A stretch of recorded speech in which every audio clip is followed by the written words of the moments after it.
Ahoy there, Captain Benzie here, coming at you with another ship fitting guide for Eve Echoes. After a week of being ridiculously ill, I'm finally feeling up to making some more content. Thank you all so much for the support during this time. Thank you for your patience. I thought I'd hit the ground running with something big, expensive and exciting, so today we are looking at the Gurustes Pirates Gila.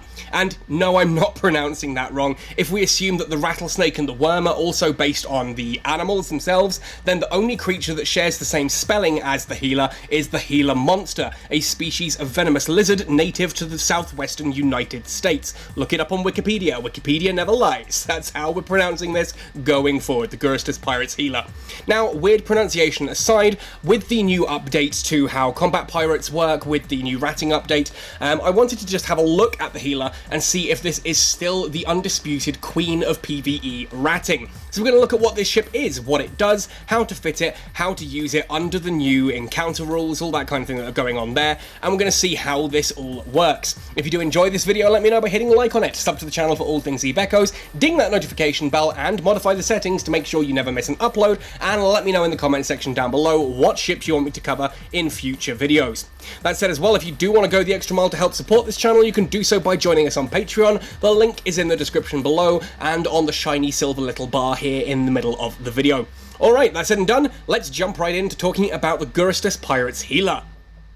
The Gurustes Pirates are one of the 5 pirate factions currently available in Eve Echoes, alongside the Angel Cartel, the Serpentis Corporation, Sanchez Nation, and the Blood Raider Covenant. Please don't ask about the Sisters of Eve or Mordu's Legion, or the Anjung. We still don't know, and I will let you know as soon as we do. Now, the Gurustes Pirates are found mainly in Caldari space, so if you're up in the northwest, galactic northwest, that's where you'll start to see Gurustas anomalies. And if you head out into sort of the Caldari nullsec areas, you may eventually stumble upon a Gurustas dead space anomaly. If you enter and clear a dead space anomaly, some of the ships there will drop Gurustas debris, which you can use to reverse engineer blueprints in order to build these ships. Now, we've already covered the Worm, the Gurustes Pirates faction frigate, fairly extensively on this channel, though there is another video in the works on that one for the Frigate Pilots Manifesto, but we are looking today instead at the Gila, which is the Gurustes Pirates faction cruiser. So let's have a look at this one here.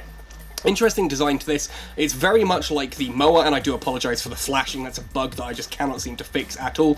Very much like the Moa for the Caldari ship tree. Very cool looking ship. I do actually like the camo on this one because it kind of serves a purpose, and of course you've got the Gurustes Pirates logo there, the skull with rabbit ears on the wings.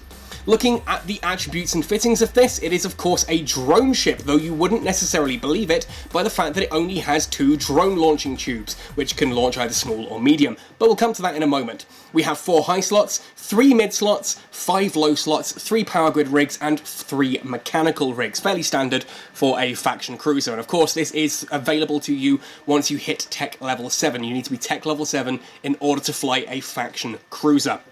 Now, looking at the defense, 19,748 is pretty tanky. It's got a decent structure of 5,069, middling armor of 4,846, but a very solid shield at 6,761, and that's just its flat shield. It gets bonuses to the resistances on that as well, which we'll look at in a moment. As we scroll further down, you'll see it's got a signature radius of 100 meters. That makes it fairly sizable for a cruiser. It's not as big as some of them, but it's definitely not as small as some cruisers either. It's on the larger side of things, with a fairly solid scan resolution of 309 meters. Warp speed of 3.0 AU per second means you can actually get around fairly quickly, and a middling to low flight velocity of 216. It's not a particularly fast cruiser, but it doesn't really need to be. If we look then at the trait descriptions, being a Gurustes Pirates ship, it has a roll bonus, 200% increase to medium drone damage, and a 200% increase to medium drone EHP, that's effective hit points. Now that means that the drones that you have on here are doing 200% extra damage. So if you had 100 drone DPS, they're now doing 300 drone DPS, and same with the EHP, they are much harder to hit. So your 2 drones are actually acting as if they are 6 on this ship, and they're pretty solid too. They take a lot of beating to get rid of. Now that's a key factor here with the Gila. It's a benefit and a curse. It's a double-edged sword. On one hand, only having 2 drones means you don't have to spend all that much time fitting it, and you can really just lock onto 2 targets. You lock onto your 2 drones to see how their health is doing, so you can record control them back and forward, meaning it's only chewing up 2 of your targets out of the possible maximum lock targets of 7. So you can still lock onto 5 enemy ships and manage your drones. The downside is that if someone takes out 1 of your drones, you're losing all of that bonus off 1 drone. Remember, you've got 2 drones acting as if they are 6, so rather than killing 3 drones to drop your DPS to that point, they only have to kill 1 to drop your DPS by an insane amount. Anyway, Advanced Medium Drone Operation is the main skill on this one, 10% increase to medium drone damage. Obviously that's full 50% at full training for 250% medium drone damage overall. Oh, it's insane. And a 4 kilometer additional drone control range. Now that means then again 4 kilometers times by the full 5 levels, you've got a total there of 20 kilometers, meaning you've got a 40 kilometer drone control range as standard with this. And of course, if you've been training up the drone skill, which you should do, you'll then get that all the way up to 45 kilometers. Then you can rig and do other things as well there if you really, really wish to. We'll touch on that when we come to the fitting aspect. Advanced Cruiser Command is our second skill that gives a bonus. As with all of the faction cruisers, they get a weapon bonus from advanced whatever, advanced weapon operation. They also get Advanced Cruiser Command. In this case with the healer, that is a 10% increase to missile torpedo kinetic damage and missile torpedo thermal damage. So it's not a full 50% increase on damage across the board, it's 50% increase on those particular missiles there, on those particular damage profiles. So it's just the kinetic and the thermal. Not quite as good as a full 50% increase, but it doesn't necessarily need to be, and being kinetic and thermal, those are in the middle, so it doesn't increase humongously against everything. It goes a decent sized increase against everything, which is really quite nice. And you get that 4% shield resistance increase at the bottom there, obviously 20% at full training, 20% additional shield resistance, and that's something we're going to lean into in regards to the fitting. Basically, you can see you've got a decent amount of shield already, but you're going to be getting additional resistances across the board, and you can see they actually buffed up the thermal resistance there on the shield in the last patch too, so it's now 28% rather than the previous 20%. It's a big increase there that the healer actually benefits from quite nicely. On the subject of skills then, let's have a look at what skills I have trained that are relevant to this ship so you can understand where all of its bonuses are coming from, and if my stats differ from yours when you get a healer and fit it, you can understand why. Plus we're going to talk about what skills are actually beneficial and worth training into. Now, of course, under cruising technology, the first one here is going to be Cruiser Command. Of course, we get that bonus for Advanced Cruiser Command, increases our shields and our missiles. That's going to be a fairly worthwhile one to train into because of that shield resistance. Even if you're not overly worried about the missile damage, the shield resistance is a huge part of what makes the healer the healer. Ultimately, it's all about how it can absorb that damage, and you only get that through training Advanced Cruiser Command. Now, if we go across then into the weapon side of things, obviously in drones, medium drone operation and advanced medium drone operation are key to using the healer. Now, you'll see here that I've actually trained up advanced medium drone operation to 5 before going back and getting medium drone operation to 5. Of course, it is worth getting medium drone operation all the way up to 5, but I would get the advanced medium drone up to 5 first, simply because that is a benefit on the ship. Otherwise, you're only getting 4/5 of the possible skill bonus. That additional, you're only getting 40% additional drone damage, that kind of thing, whereas you could be getting a full 50%. It's quite a big difference. Whereas medium drone operation itself will give you, as you'll see here, I've got 16% increased drone damage from the skill and 6% drone tracking speed. That would take it up to 20% and 10%. But the 10% that I can get from the ship's bonus is bigger than obviously the 4% I would get for training medium drone operation here to 5. So I want to get advanced medium drone operation up first. There's of course medium drone upgrade as well. This isn't quite as important, but it is still a very useful skill. What this one does in total is gives you additional drone damage, additional drone accuracy fall off on optimal range, so they can start applying their damage better, especially against smaller targets they may struggle to orbit. And your drone damage amplifiers are activated for an additional 2 seconds if you've got that fully trained. And of course, you can start taking that into expert as well, and it does that same kind of thing. These, as you can see, I've got medium drone to 4, a medium drone upgrade to 4, medium drone advanced upgrade to 4 as well. I will eventually go back and get those to 5, and I do recommend taking them to 5, but you just want to get the most out of them first and foremost.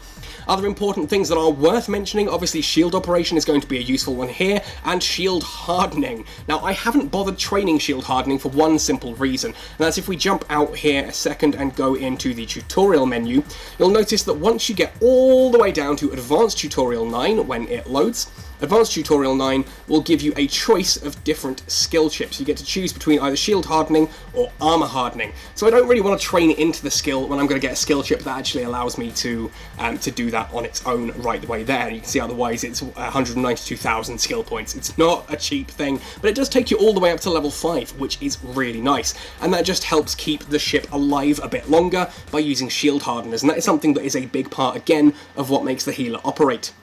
Now, electronics are another useful skill to learn. Going into Cruiser Engineering, you can see here I've got Cruiser Engineering 4 and Advanced Cruiser Engineering 4.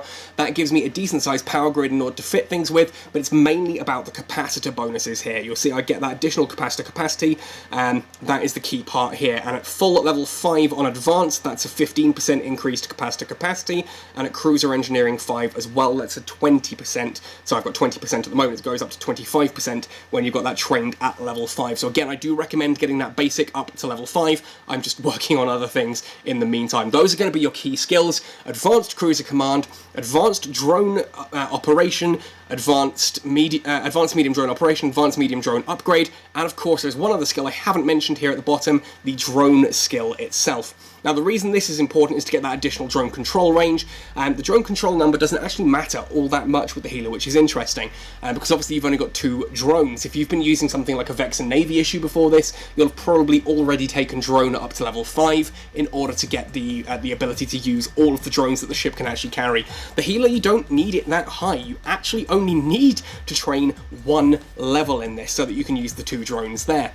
The additional drone control range is nice, but it's not 100% necessary if you're going for the brawling build, which I'll be showcasing in just a moment. This ship was manufactured and loaned to me by Zora Zale, who you may remember also supplied the Hurricane prototype and the Myrmidon for me. Excellent for cruisers and battle cruisers, wholeheartedly recommend his service there. He's also the guy who you might remember supplied me with both the portable solar charger and the sports wireless headphones as well, which I still wholeheartedly recommend if you're looking for some wireless headphones or a portable solar charger. I've got a link in the description below, 100% go check those out. Excellent price, excellent product, well worth looking into. Now, as I said, this ship was supplied by him. He has put some fittings on here, which I did agree with, but I have changed a few bits around as well to showcase the build that I want to talk about. And I did kind of refer to it as a brawling build earlier, and it's not really. It's more of a skirmishing build. It's not quite true kiting, because you're not trying to really outrange or outpace. You're just kind of keeping a bit of distance. You've got full distance control in this. Anywhere between sort of 27 and 0, you are fully effective in this ship and this build. And it's a very powerful ship, as you can see.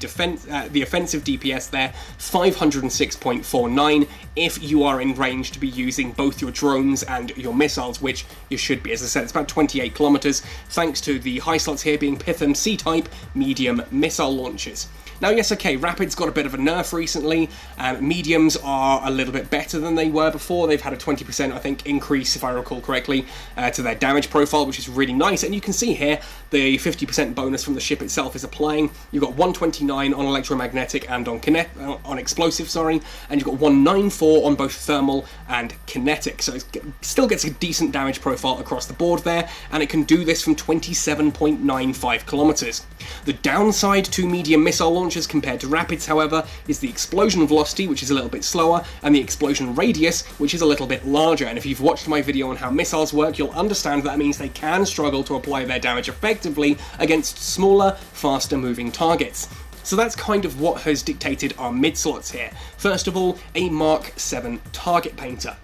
Now, obviously, with something like the healer, this is a vanity ship. It is a big, powerful ship that costs an awful lot of ISK to build, so you may as well spend just as much ISK fitting the blasted thing. If you're going to spend this much on a ship, fit it properly. I would therefore recommend going for the best target painter that money could buy. Unfortunately, I just didn't have that lying around, so I've only put a Mark 7 on here. It will do. The difference isn't huge, but obviously going for the best, the tiny little details can make a difference in the long run.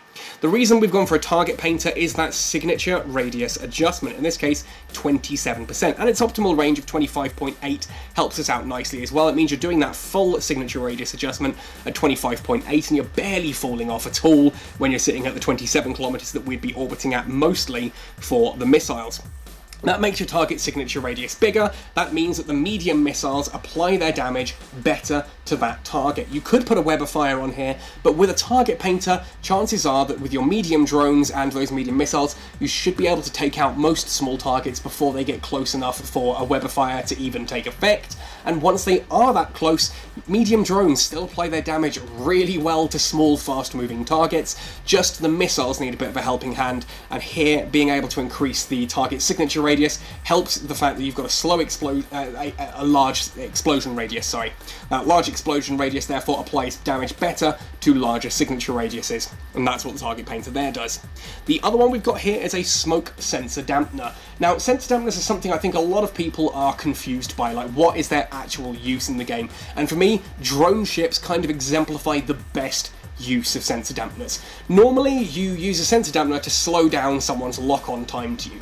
Not very useful after the first few seconds of combat. Once they've spotted you, once the lock-on cycle has actually completed, then the sensor dampener becomes useless. Not so with a drone ship. The idea here being that yes, you can lock onto my healer, I then send out my drones and put a sensor dampener on you. You go, oh dear, drone ship. You try to lock onto the drones, which normally takes a bit of time anyway because they're quite small targets. The sensor dampener then means it takes longer for you to lock onto my drones. My drones have additional effective hit points thanks to the healer's bonuses, so they can take a couple of hits. Once I see my drone is taking a hit, I recall it back to the ship where it immediately heals to full speed, to full health, sorry.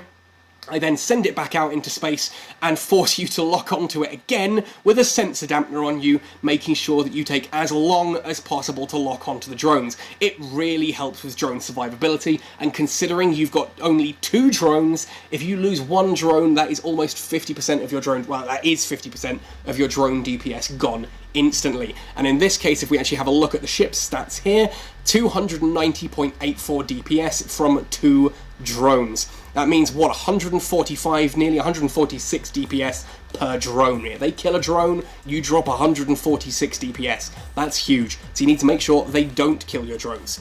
Now, then the third slot can kind of be anything you want it to here in the mids. You could go for another sensor dampener if you're going into PvP, although actually if you're going into PvP, you're going to want this to be a warp disruptor, sorry. So if you're in PvP, put this into a warp disruptor. If you're going into PvE, you could either go for another target painter to really make sure that you can absolutely blap anything small and fast, or in this case, we've gone for Mark 7 medium group shield booster. What this essentially does is it is like a shield repairing module, like a shield booster standard, but it heals everyone around you, including yourself, for, in this case, 122 shield boost every 15 seconds. It's not huge, compare that to a shield booster, which we will in a second. You'll see it's not huge, 122 compared to here, we've got 365 every 5 seconds. Not much at all, but it is a little bit of something. If you've got nothing else going on in that mid slot, these can be a great way just to help you survive a little bit extra at no cost to your capacitor. These do not require any form of capacitor to use, they just consume fuel out of your cargo hold instead, so you will need to instead have something like some kind of fuel in your cargo hold, whether that's heavy water or something like the plasmids, that's the word I'm trying to look for. Now, for the drones, I've gone for Mark 7 Infiltrator and a Mark 7 Valkyrie. The main reason for this is that the Valkyrie deals explosive damage, the Infiltrator deals electromagnetic damage, primarily, and then the medium missile launchers deal more in the kinetic and thermal, so you're kind of helping that damage spread.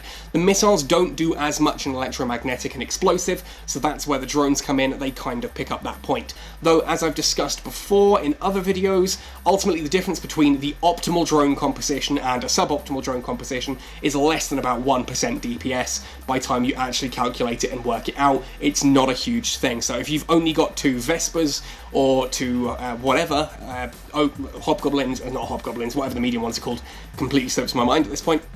Whatever medium drones you have available, put in that slot. Heck, if it's 2 Infiltrators or 2 Valkyries, you'll get on just fine. Anyway, yeah, spoiler alert. So in the lower slots, we've got a Gistum C-type medium shield booster. You can actually get away with a large shield booster here if you've got enough points in cruiser engineering, which I don't personally. That means that you can obviously activate it. You take, I think it's about 10% damage. You can then activate 1 cycle of a large shield booster, and it will repair that up.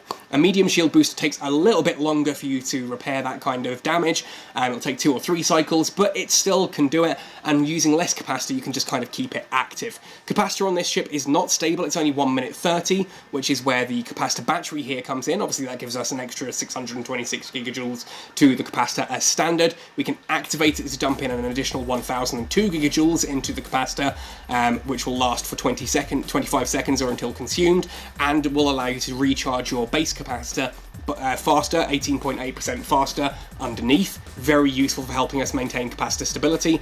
And we've also got 2 Caldari Navy adaptive invulnerability fields. Now, yes, there is a stacking penalty for having 2 of these, but obviously even if it was even if the second one was halved, 1.5 is still better than 1. It's not as good as a full 2, perhaps, it's still better than 1. So you're not going to get a full 32.92 off each of them, but it's still a good amount of additional resistance to your shield, which helps you stay alive longer.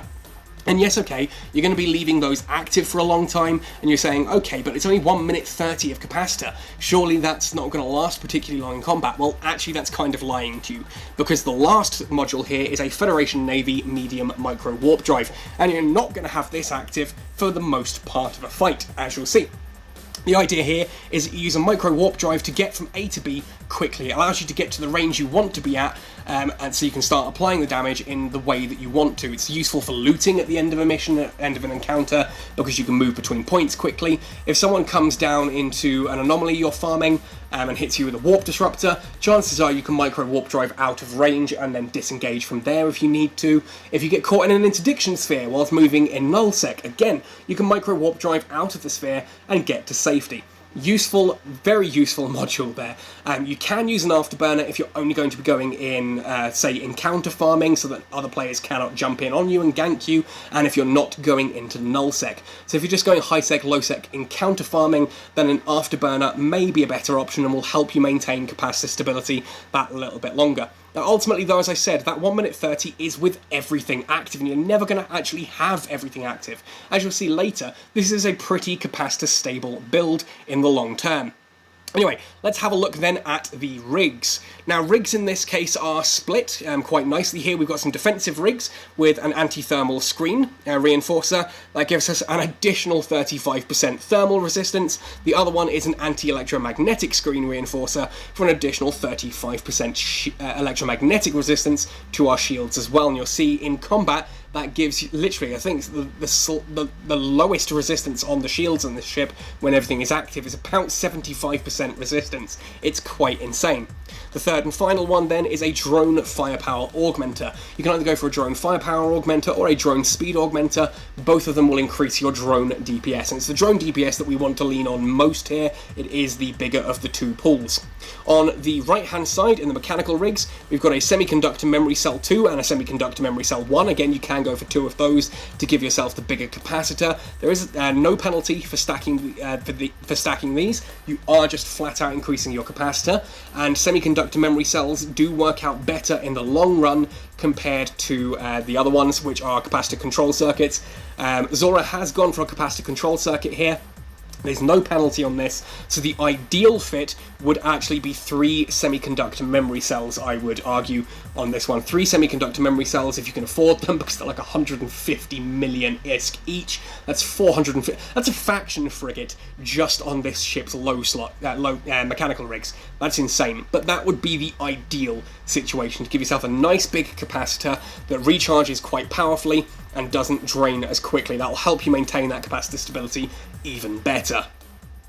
To showcase this then, I'm jumping into Criminal Alliance, which is a Tech 7 encounter, one of the new hard encounters, and is a 7 million ISK reward. So I'm going to jump in here. We can see we've got 3 Corellum Celestis and a Myrmidon, so I'm going to lock onto all those targets. There we go. Set an orbit of around about 27-28 kilometers, 26 will do.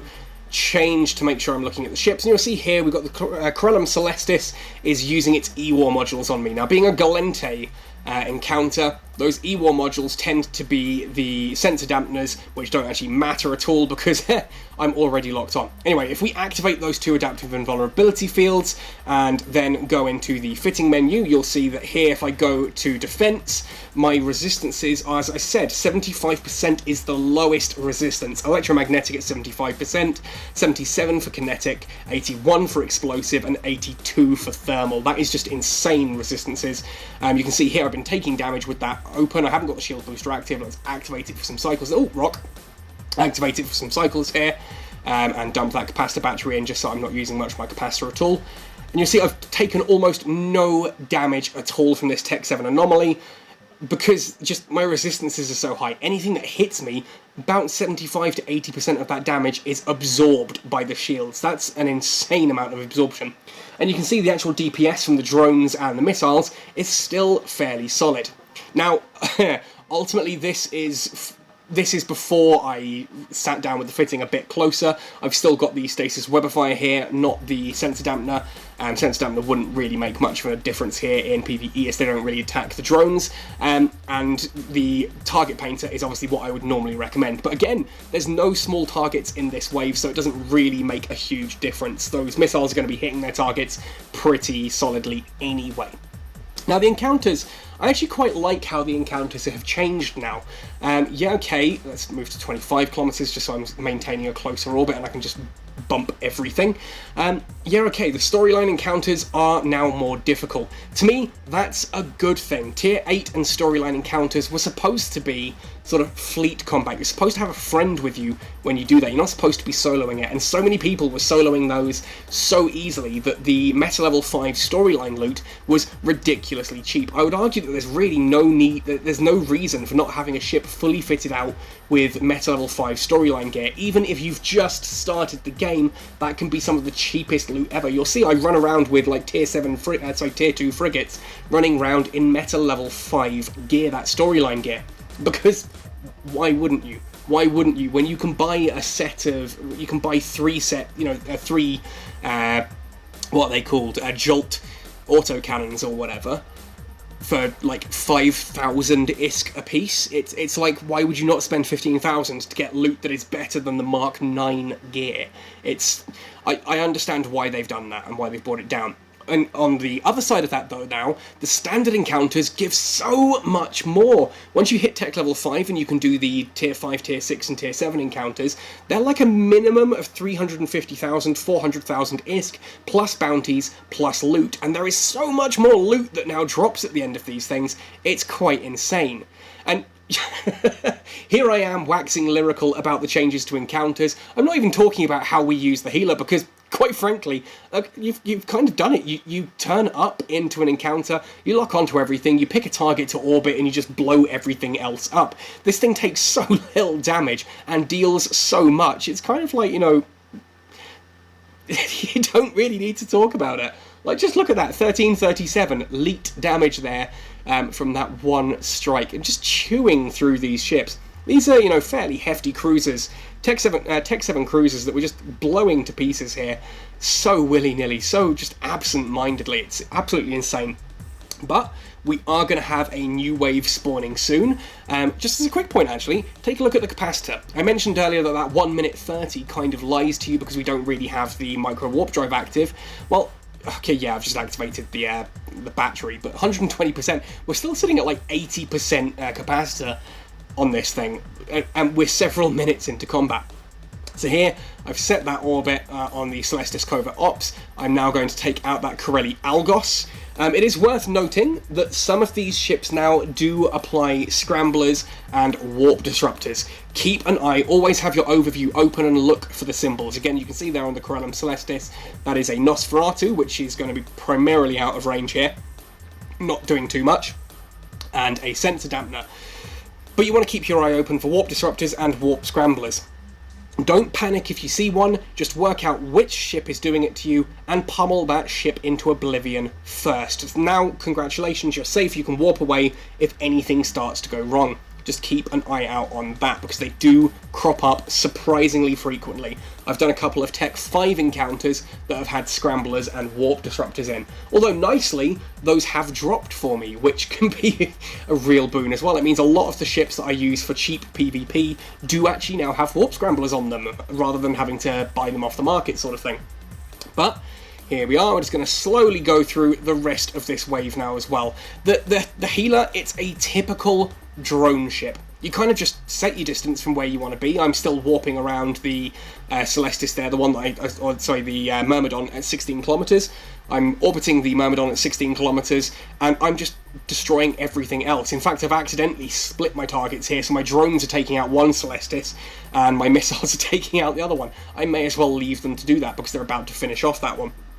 Orbit one thing, shoot the targets out of everything else. Now this means if you are finding that you're not capacitor stable, you can actually swap out, for example here, that group shield booster. I haven't even used it in this entire scenario. You could swap that out for something like a medium Nosferatu, and just orbit a target at 9 kilometers with the Nosferatu going to keep your shield up, and again obliterate everything else first, whilst orbiting whichever target it is you're harvesting capacitor from. Nice easy strategy there, just to make sure you remain as capacitor stable as possible.